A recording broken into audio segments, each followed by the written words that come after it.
Lorsque survient un conflit entre vous et votre locataire, il est important de se poser certaines questions. Tout d'abord, suis-je réellement locataire du logement? Pour pouvoir exercer certains droits et pour être en mesure de réclamer le respect de certaines obligations auprès du locataire, vous devez être locataire en titre. Autrement dit, votre nom doit se retrouver sur le bail. Ensuite, quel droit ou quelle obligation est à la source du conflit? Est-ce que j'ai des preuves, des faits que j'allègue comme des photos, des vidéos ou des correspondances écrites? Selon moi, quelle serait la solution susceptible de régler le problème? Qu'est-ce que je recherche exactement? Et finalement, est-ce que j'ai tenté de discuter du problème avec mon locataire? Est-il possible d'envisager des solutions à l'amiable? Vous poser ces questions vous permettra de mieux envisager les prochaines étapes. Si une solution à l'amiable n'est pas envisageable, la prochaine étape est généralement l'envoi d'une mise en demeure. Dans bien des cas, c'est une première étape obligatoire si l'on souhaite entreprendre des démarches judiciaires devant le TAL. La mise en demeure permet d'expliquer à la personne visée ce qu'on lui reproche de façon claire et précise, et de lui indiquer ce qu'on attend d'elle et dans quel délai si elle souhaite éviter des procédures judiciaires. La mise en demeure doit absolument être écrite.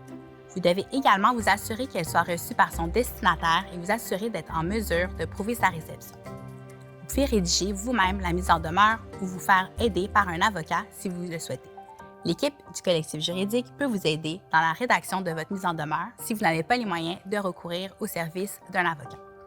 Bien qu'il n'existe aucune formalité précise, certains éléments doivent absolument se retrouver dans une mise en demeure.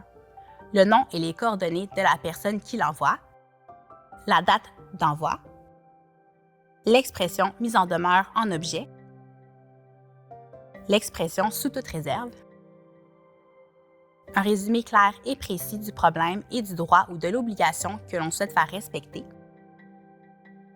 ce qu'on désire que l'autre partie fasse pour remédier au problème, un délai raisonnable pour faire ce qui est demandé,